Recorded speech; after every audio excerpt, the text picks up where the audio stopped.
Okay, kay Carla na lang tayo naman. Sige, parang baka naman si Jomar. Pati lang to, Carla. Tingnan natin kung paano sumagot si Carla. Carla! Jomar o Kalinga Prab? Bot. Bot? Ayaw mo ng isa lang? Jomar o Kalinga Prab? Bot.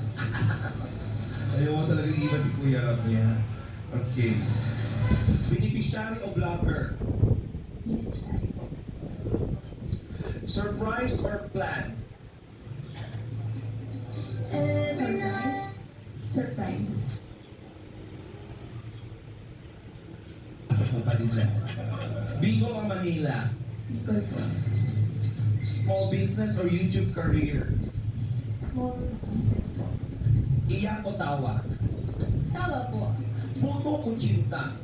Bot. Oo, ito malapit sa kanyang puto. Dahil ganyan eh, nagiging tao ko din, diba? Pukpuk na nakikilagan ako. Boyfriend o asawa? Asawa.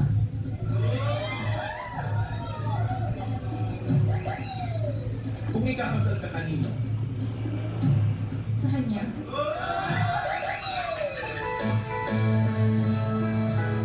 Sabi po. 1 minute na lang po, i-timing na lang po. Okay. Pangarap o reality? Pangarap po. Jomar o Jomar? Jomar. Wow! Kung may sasabihin ka kay Jomar na 3 salita rito,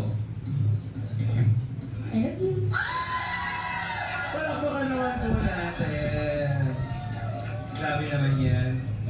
Grabe naman talaga si Carla. Hindi ka naman hiyain, no? Jomar, ikaw, ano 3 salita mo para kay Carla? Apat na. I love you too.